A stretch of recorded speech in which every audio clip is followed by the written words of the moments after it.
Welcome to the Informed Pregnancy and Parenting Podcast. I'm your host, Dr. Elliot Berlin. Today, we're talking about twins and multiples. If you know someone who is pregnant with twins or multiples, or just recently had twins or multiples over the past year, stop right now and share this episode with them immediately. My guest today is originally from Johannesburg, South Africa. She has extensive training and experience in child development and preschool administration. She has been an acclaimed teacher at Baby's First Class since 2003 and is best known for her twins and multiples classes. She was mentored by Baby's First Class owner and founder Jackie Rosenberg and has worked closely with her to develop a dedicated twins and multiples adaptation of the Baby's First Class curriculum. She's the mother of 6 children, including a set of identical twin girls. Sue Darrison, welcome to the podcast. Thank you. You're the guru. That's what they say. I mean, everybody we're in Los Angeles, everybody within miles of here who has multiples seeks you out and takes your classes, and you save their lives. Well, I try to. I also try and add that little bit of humor and remind them that it's actually all fantastic. Oh, good. Yeah. That's important for anybody having children. Exactly. And I think that's what happens is that it's so overwhelming, the 24-hour surround sound that you have when you have multiples, that you forget to actually take a step back and think, oh my gosh, what a blessing.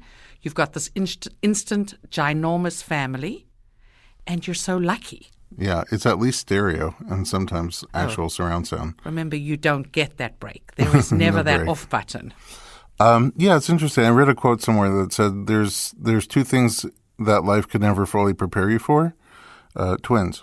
And so it's probably even more so with triplets and quads and so on. Right. I feel, though, that often when you are parent of multiples, your first children, ignorance is bliss. Oh, really? So I feel like when you've already had a singleton and then you're given multiples, you're like, oh my goodness. Uh-huh. The parents that actually are brave enough to have a child after the multiples, they're like, oh my goodness, I can take one baby, put it in my purse and leave the house.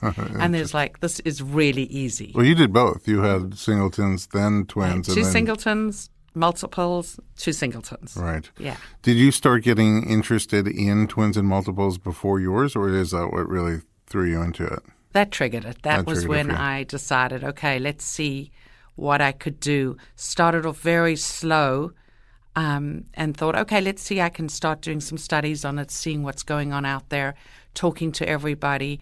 I met with a few different professionals out there, spoke about the multiple world, and then we were noticing that at Jackie Rosenberg's classes that more and more people were coming with multiples and couldn't relate to the people that had one child. Mm-hmm.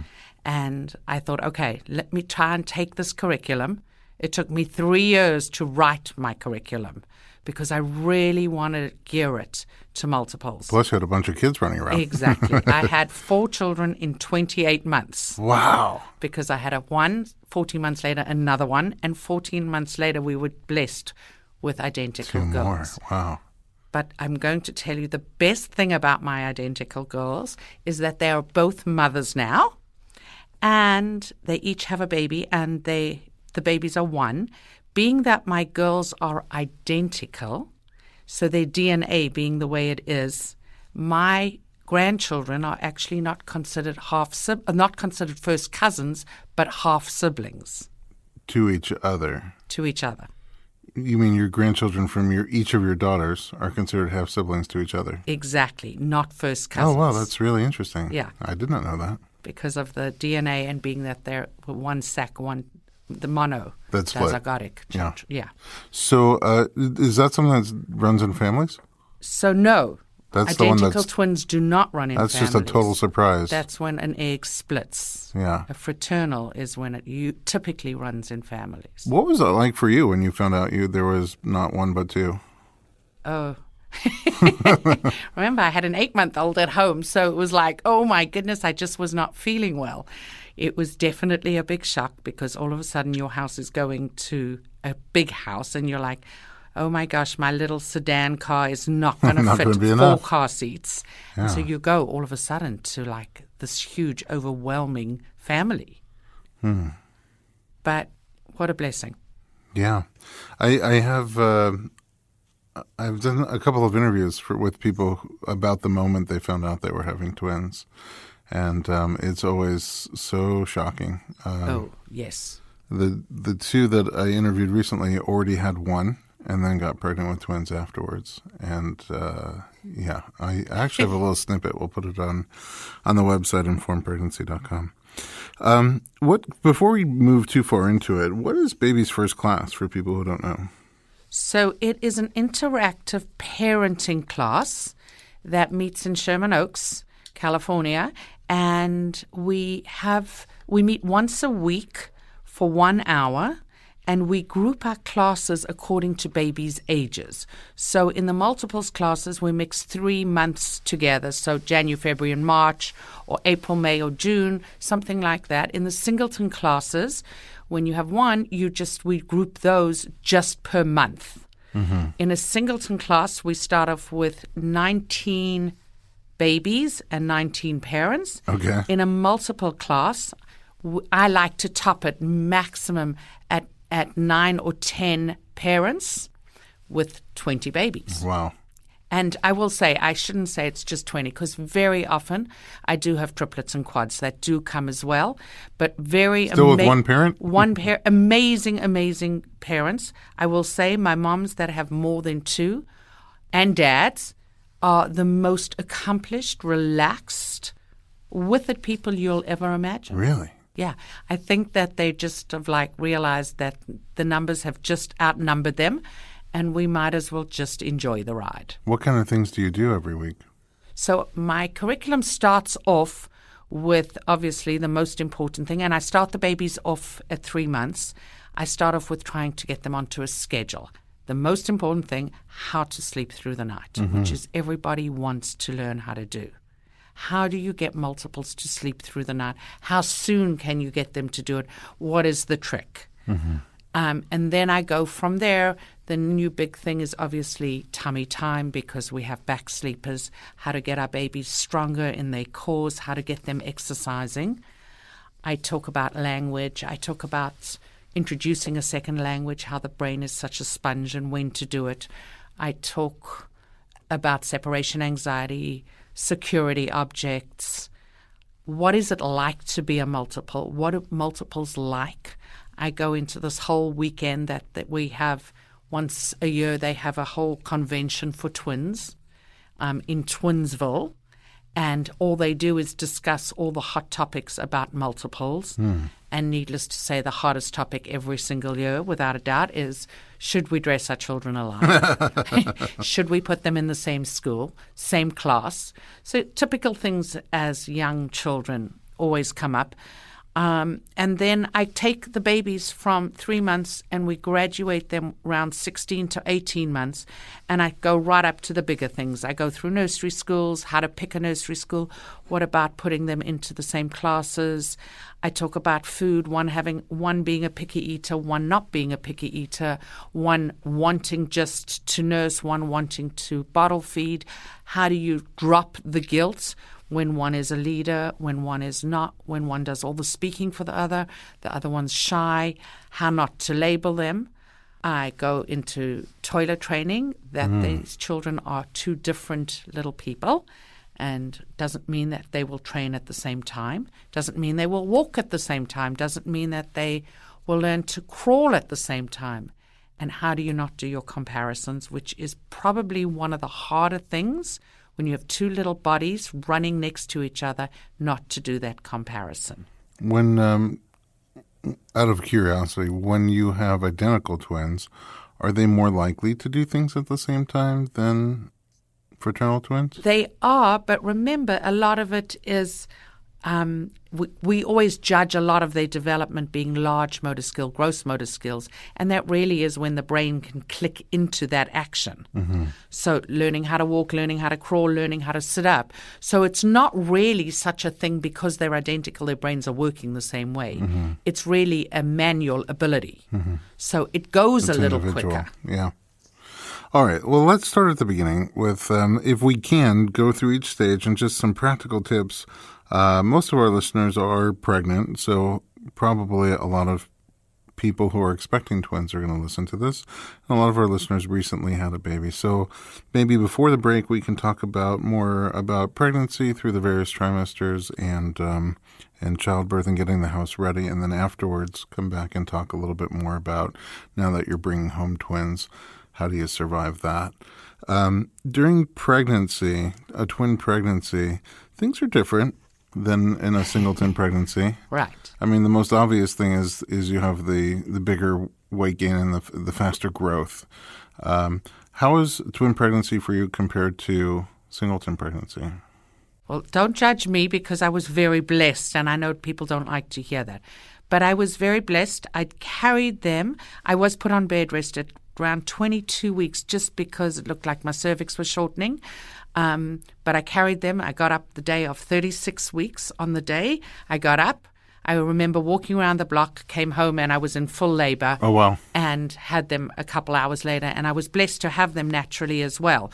So not really fair to judge me. I feel that right now, most important thing is you need to listen to your doctors. Mm-hmm. And I think when they tell you, make sure every day you lie down, you put your feet up, you're drinking your fluids. We know that pregnant women dehydrate way quicker than normal people. And they don't listen always to their bodies. So they need to be listening to their bodies. When they have those aches and pains, when they're that uncomfortable, listen to what your body's telling you. Go home, lie down, make sure you're eating that really nutritious diet. It's not eating for 3. That it's not. That's me. I'm eating for 3. But it is eating well. That's the important thing.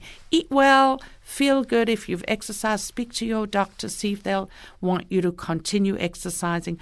Don't listen to every single story out there that tells you you're going to have them early, tells them that you have to have a C-section, tells them that you're going to have preemies. Listen to what your body's telling you. Mm-hmm. Yeah, I think once you know that you're pregnant with twins, it's important to find a provider who you feel comfortable with and who is comfortable with twins. How they handle delivery of twins really varies greatly from... Absolutely. I know midwives and doctors who deliver twins at home completely naturally, and I know that there's a number of doctors that will automatically do cesarean just... So that whole idea of the automatic cesarean is really and truthfully slowing down slightly because they're seeing that a lot of women are wanting to try the natural. I think that where it's jumping up the cesarean is where they see that there's no way baby B would be able to come down into the birth canal, or baby B is transverse or something like that. And so that's why they decide, okay, it'll have to be C. They don't want to do one of each. They don't want to do one of each. And probably most people wouldn't want to receive one of each. Yes.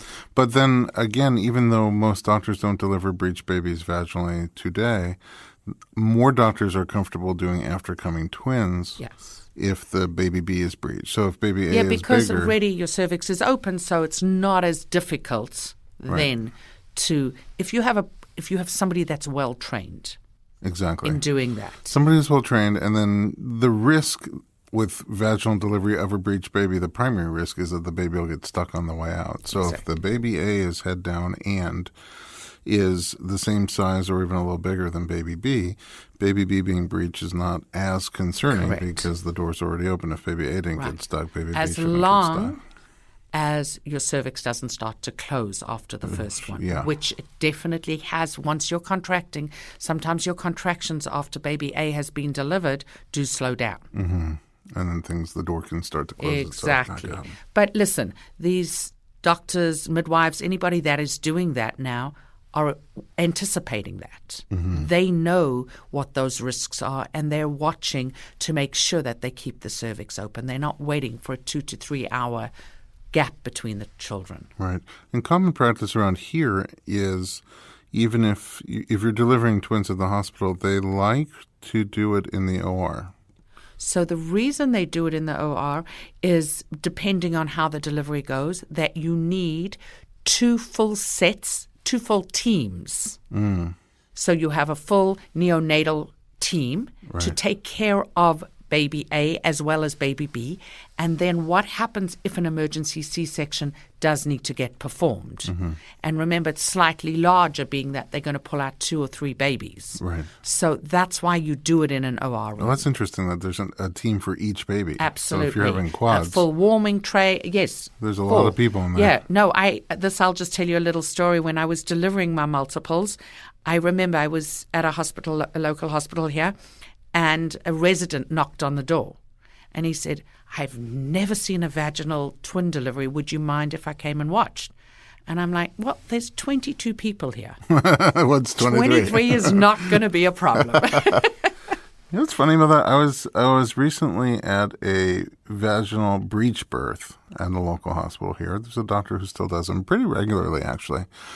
And he said the same thing to her. He's like, because we don't do these very often, and we have residents. I really like for the residents to learn, but also the nurses like to get comfortable with it. Do you mind if there's some extra people in the room? And she said no, she didn't mind.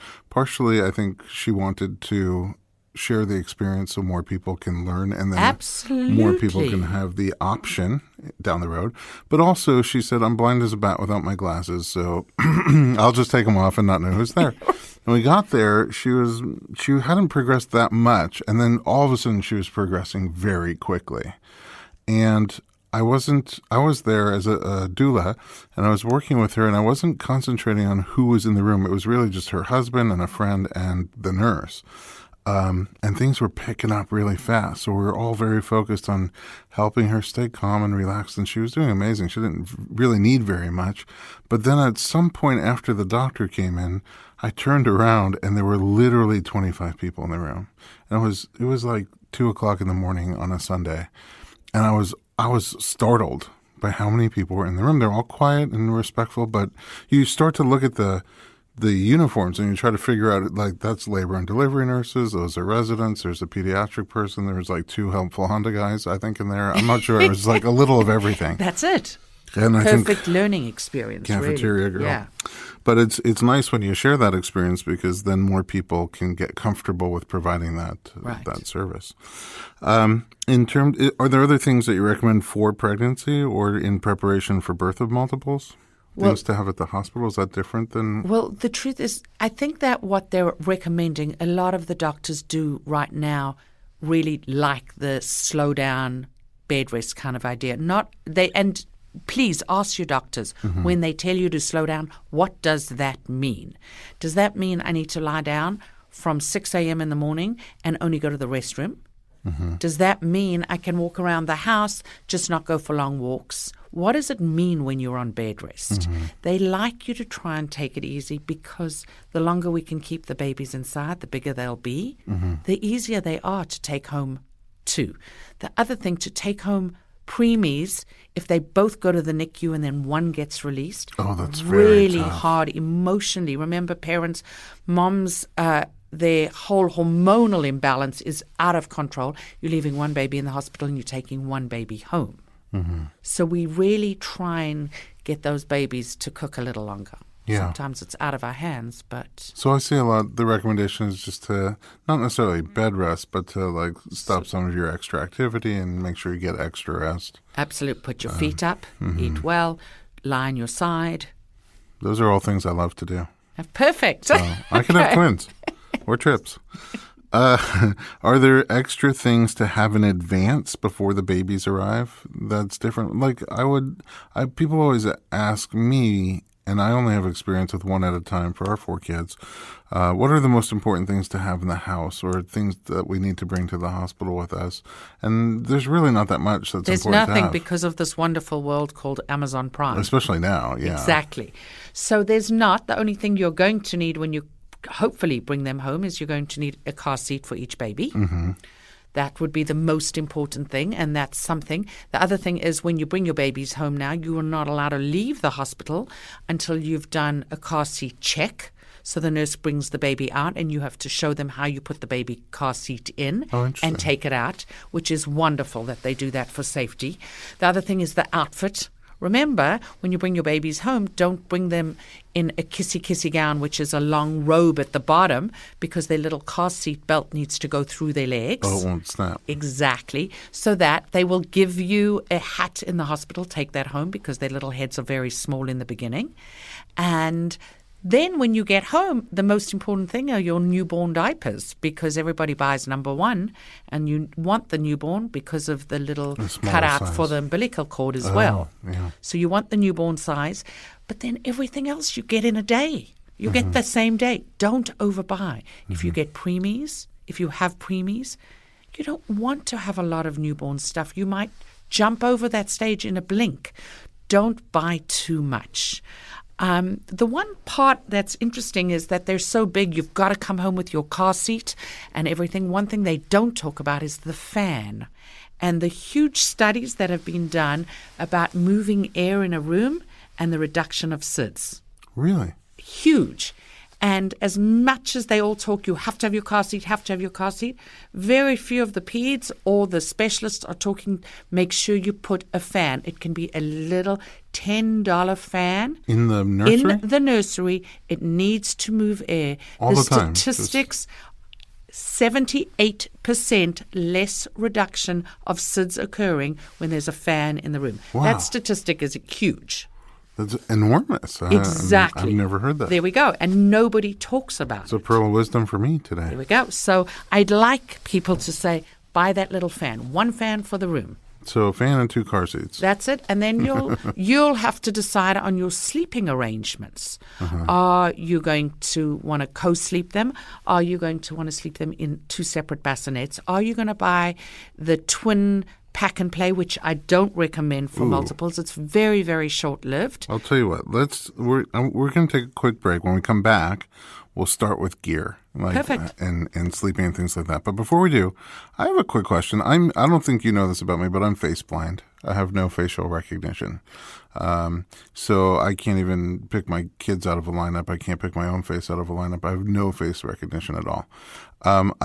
So it makes me very curious. When you have identical twin girl babies, like all babies look pretty much the same to me. Nail polish. So you do have a hard time telling them apart at first. Oh, yes. Your own 2 kids. Oh, yes. So maybe you have them mixed up. So one of them was slightly smaller. She was born at 4'5". The other one was born at 4'15". And so that makes a little bit of a difference. Okay. So that was one way to tell them apart. That was just, and then I definitely did nail polish on one, 100%. And I remember as soon as I could, one got a pink bracelet, one got a blue bracelet, for sure. Oh, that's amazing. Okay, Yes. good. So people who have identical twins know what I feel like in real life. 100%. Fabulous. Okay, we're going to take a quick break, and we will be right back with Sue Darrison. You can use this opportunity to hit the share button and share this episode with somebody who has or is about to have twins or multiples.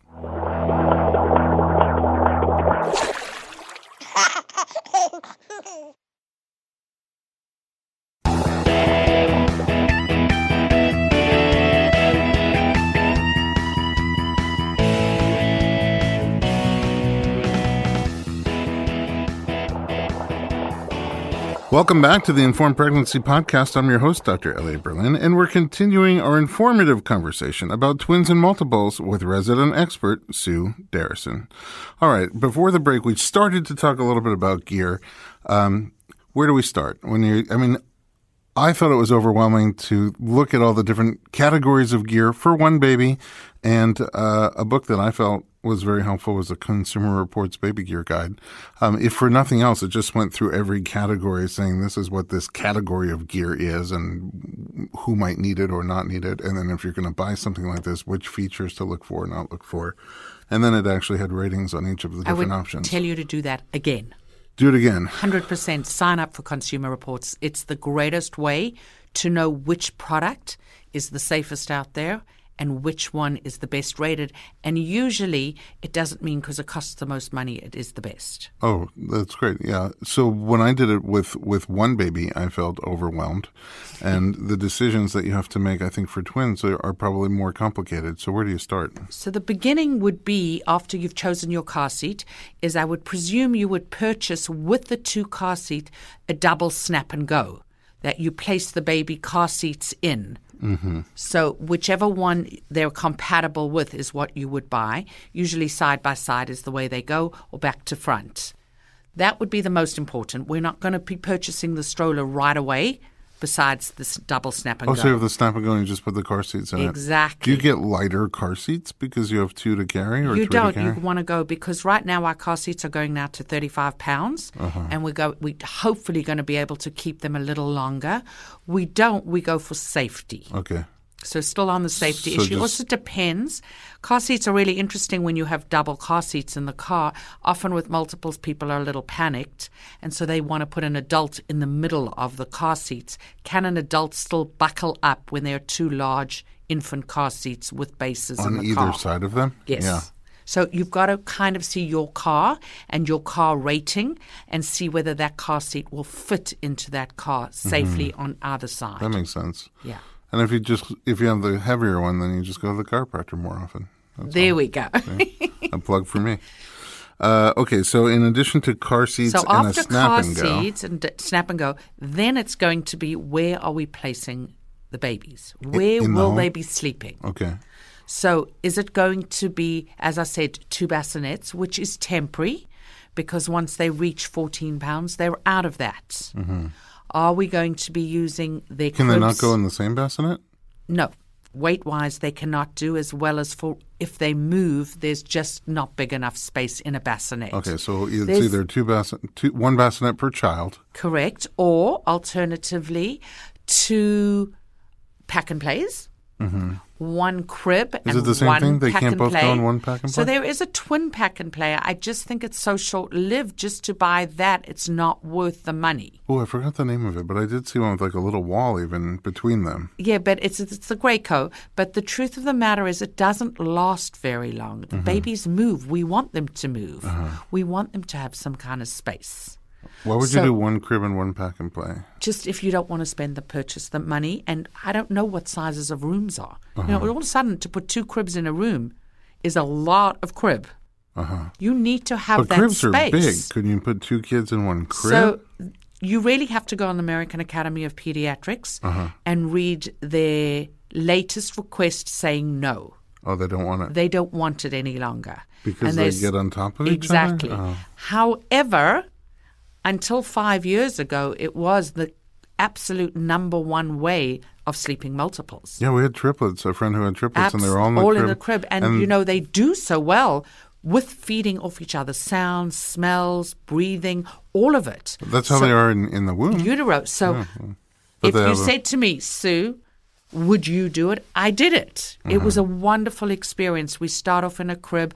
They lie side by side. When they start moving, then I put head toe to toe. And then eventually, when they were really moving and grooving, then they moved into their own cribs. But I do like that, but I do have to follow the American Academy of Pediatrics. But when they're together, do they end up on the same sleep schedule? You create a sleep schedule for both of them. For multiple. When one baby A wakes, you wake baby B. Oh, wow. You have to. Otherwise, remember, you probably have forgotten how long it takes to nurse or feed a newborn. Oh, well, let's talk about that. Is that the next logical thing? For somebody who wants to nurse or breastfeed their kids, let's start with twins, right? So how do you go about setting up a plan for breastfeeding twins? Do you make enough milk for twins? 100% if you're blessed, if you're lucky enough, but usually you are. But just like singletons. For help. Yeah. Don't think you're going to be able to tackle this by yourself. Okay. Get a lactation specialist in there. Get her as many times as you want. The good news with Obamacare is that we are all entitled to lactation specialists. Oh. They don't want to give you formula in the hospital, so they naturally will want you to nurse.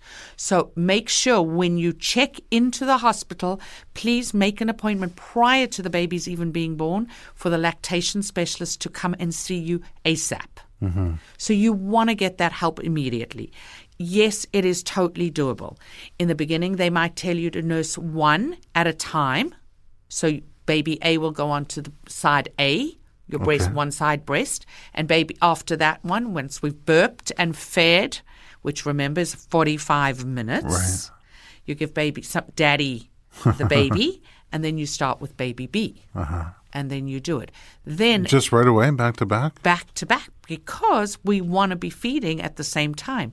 A feeding with multiples in the beginning is 1.5 hours. Baby A gets 45 minutes. Feeding. Yep. And they eat 10 times a day. And then, remember, an hour and a half later, because every 3 hours we are going to be eating. So you have to do it, because the only way we're going to be able to get our multiples to stretch is to get enough calories, enough breast milk or formula into their bodies between 6 a.m. and midnight. Mm-hmm. We have to fill their little bellies so we can get some kind of stretch. What's the benefit of that as opposed to feeding both babies, one on each side? You tried in the beginning. Remember how hard it is to learn how to breastfeed? Oh, so you're saying once you get the technique down. Once you get the technique, then you can do football holds. There's ways to do it. You can put their legs overlapping each other. There's many, many ways. Sometimes the lactation specialist will tell you to pump for one baby, so somebody can bottle feed that baby the breast milk, and you'll nurse the one baby at the same time, and then the next feeding you'll switch it off. When you said nurse baby A on side A, they don't switch in the middle? You don't do that because you've got to keep side B for exactly. baby B. You don't want your letdown to happen in side B, and baby B hasn't eaten Nothing to eat. Yeah. Wow. It's doable, 100%, but you've got to know it's a lot of work. But it's the whole thing of learning how to cope with it all. And if you're not going to stress yourself out and say, okay, if it doesn't happen in a week, I'm not going to do it. Don't put a time on it.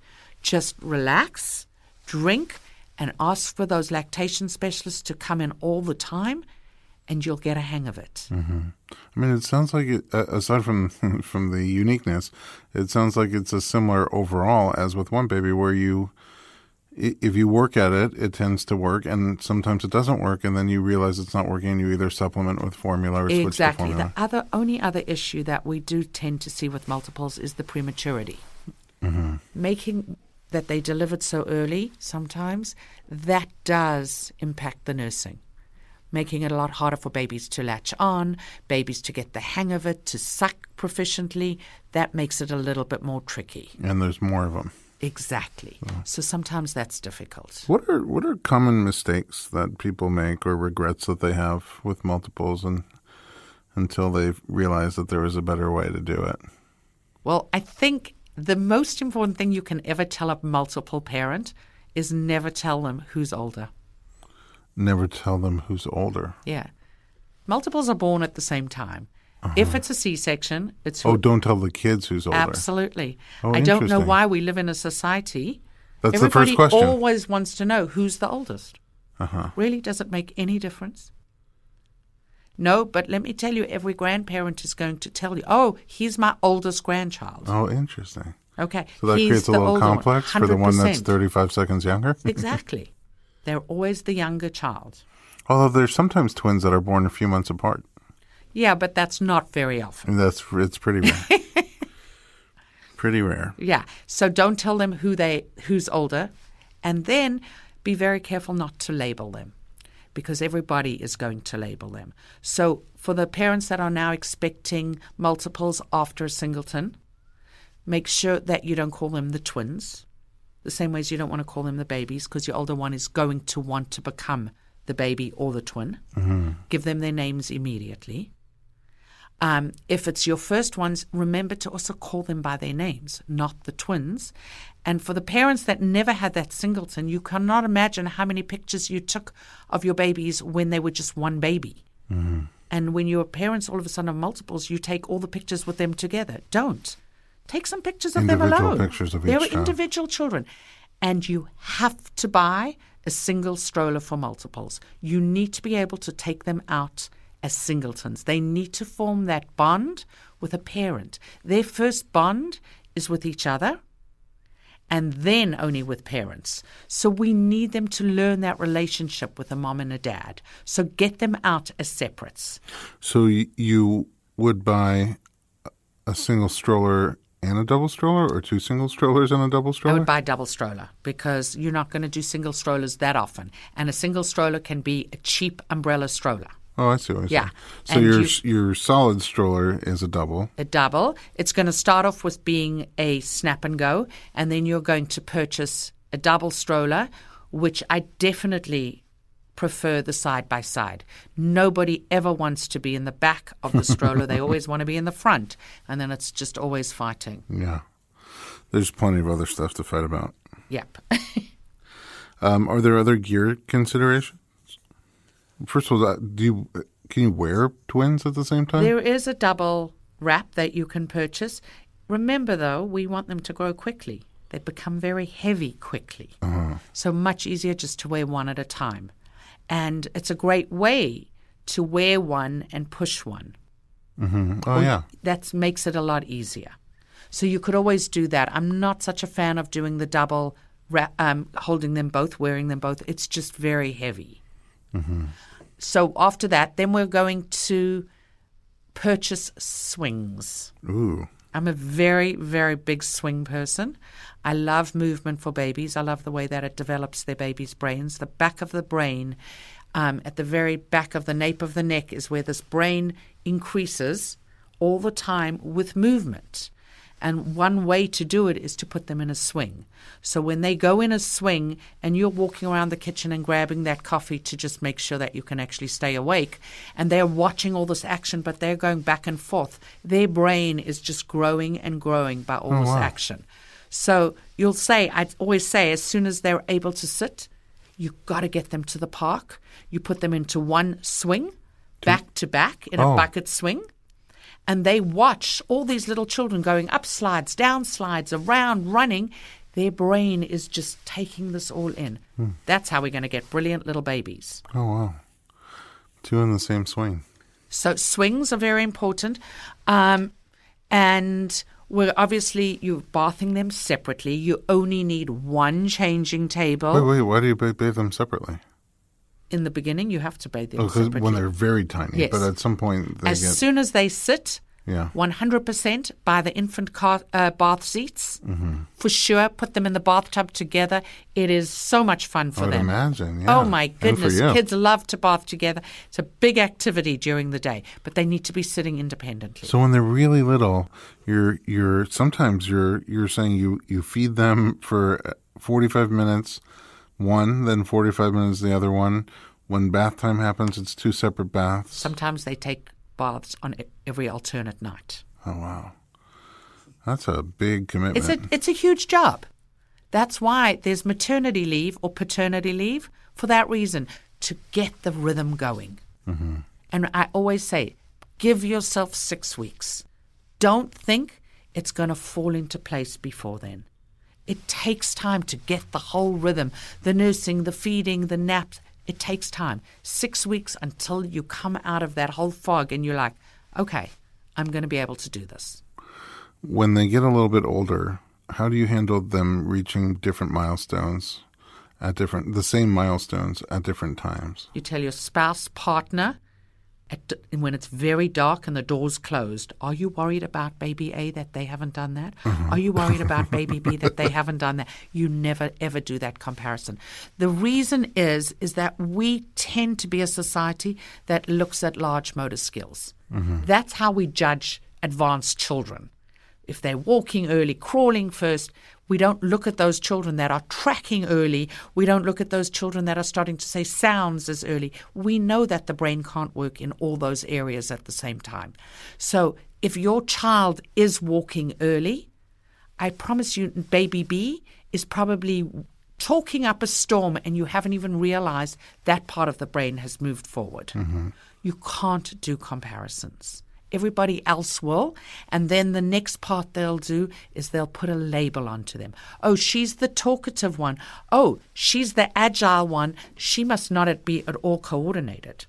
That's interesting. That happens probably even with singles, more than one singleton in the house. All the time. Even though they're a couple of years apart or so. When one baby stops nursing, does it mean the second baby has to stop nursing? No, because it's preference. Some babies lose interest. I don't know if you ever had any of your babies that lost the interest. Some babies begin to teeth and mommy decides, you know what, I don't want to be a teething toy, and they just don't get the hang of it. Some babies never ever drink enough nursing, and so they don't ever feel full enough, so that baby will go on formula and you'll just nurse one. So no. So they're like siblings that just happen to be the same age. Yes. Right? I mean, that's what it sounds like. They just do different things at different times, and you just have two. Correct. Or three. Or three. Or four. Yeah. Yeah. You know, it strikes me like this. It always is interesting when someone does IVF, and then they have a baby but freeze some embryos, and then a year or two later they have another baby. Those babies were created at the same time. So they're like twins that were born 2 years apart. Yeah. Okay. Other things as they get a little bit older towards the end of that first year. So, I laugh is that, don't ask me how they get this, but all children are very possessive of wheels. So there are a few things we can never share. Okay. Number one is they each need their own little cozy coupe, little Tykes car. You have to, the number one selling car in America. They each need their own bicycle or tricycle, and you can never ask them to share it. Interesting. It's something that they want possession of, the same way as you probably don't want to give me your car. Right. I don't mind. Oh, okay. But I was never like that. But it's in our family with singletons. Again, every kid has toys that are theirs, that they keep in their own toy box, and the rest are family toys. Love it. So it makes sense that you're saying this in retrospect, that things with wheels are more likely they want that in their own toy box. I also say that when you move them into beds eventually, and we know, I just want to tell you a little side notes because everybody's going to start shaking right now. Multiples jump out of cribs way quicker than a singleton does. Why? Because baby A jumps into baby B's crib much earlier and says, I'll give you a leg over. I'll show you how. Let's go. So they have a partner in crime. Absolutely. So I always say when you put them into beds, make sure you always buy 2 end tables. They each need an end table with drawers and closets that they can put all their collections in. And they need permission from their brother or sister when they want to play with each other's toys. Yeah. Those are their possessions, and they're very, very proud of them, even if it's every single rock in the park that you've had to collect, every dry leaf, whatever it is, you've got to respect their belongings. Sure. That's good advice. Okay. When multiples get a little bit bigger, you talked earlier about how they have their each unique identities. Even if they're identical twins, they have their own identities. I know with our kids, we do alone night. So at least once a year, we will take out each kid. They get to pick where they want to go and what they want to do, and it's just us spending time with them. And then as the year goes on, so sometimes I'll take the boys and do something. My wife will take the girls and do something on the same night. So we have guy time and girl time. And then we'll take the older kids together and do something that they're up to in their skill level, and the younger kids at their skill level. But it seems more chaotic and harder, but maybe even more necessary when you have multiples. But remember, your multiples can just go to the dry cleaners with you, one. One can just go to Ralph's with you. One can just go to Starbucks with you. You don't always have to do those special things. It's just that one-on-one, going to the library, going for a walk, just having that time, as well as story time. I'm a big believer in trying to do separate story time when you can. Interesting. That they can both that one can cuddle into your arm and find that alone time, and you say, you know what happened at school today? Johnny didn't want to share his snack with me. That's when you get it, on those little quiet alone times, not when it's chaotic with everybody being there. Yeah. It seems like you have to work much harder to give them each individuality. Yeah.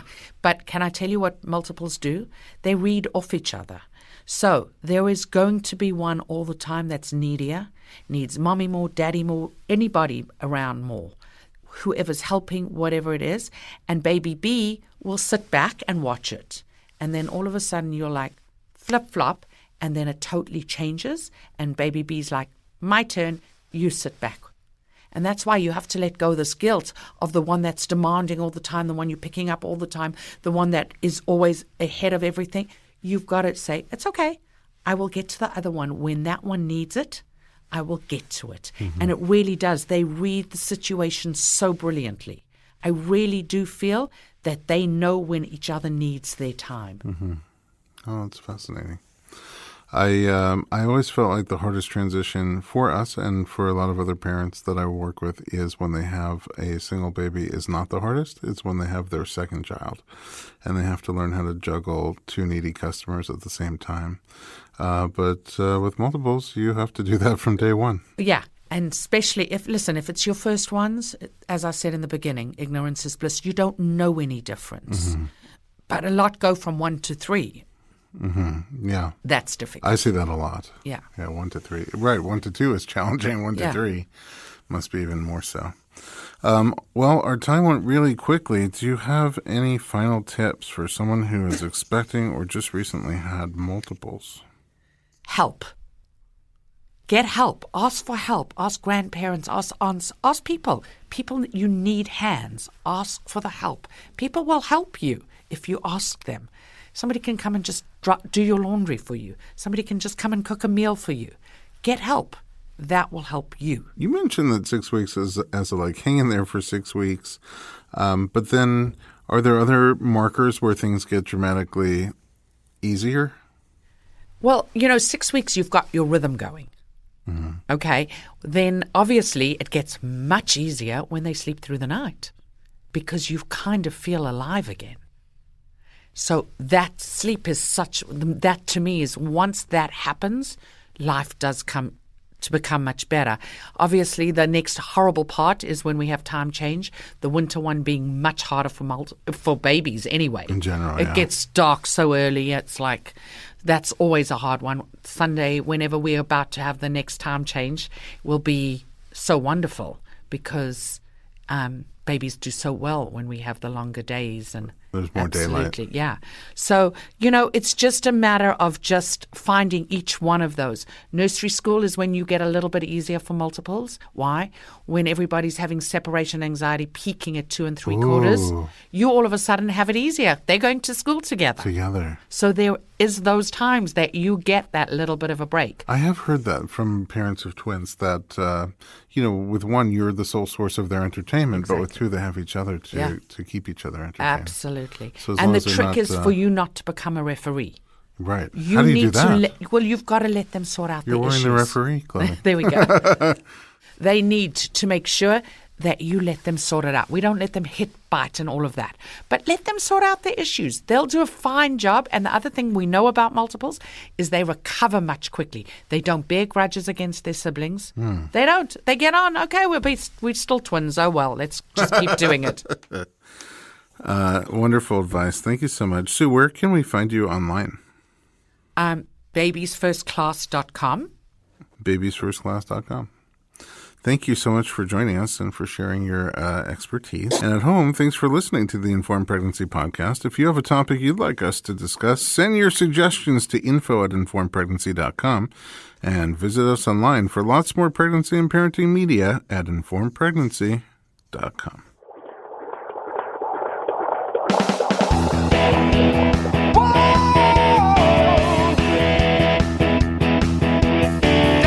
Doctor, give me the news. I got a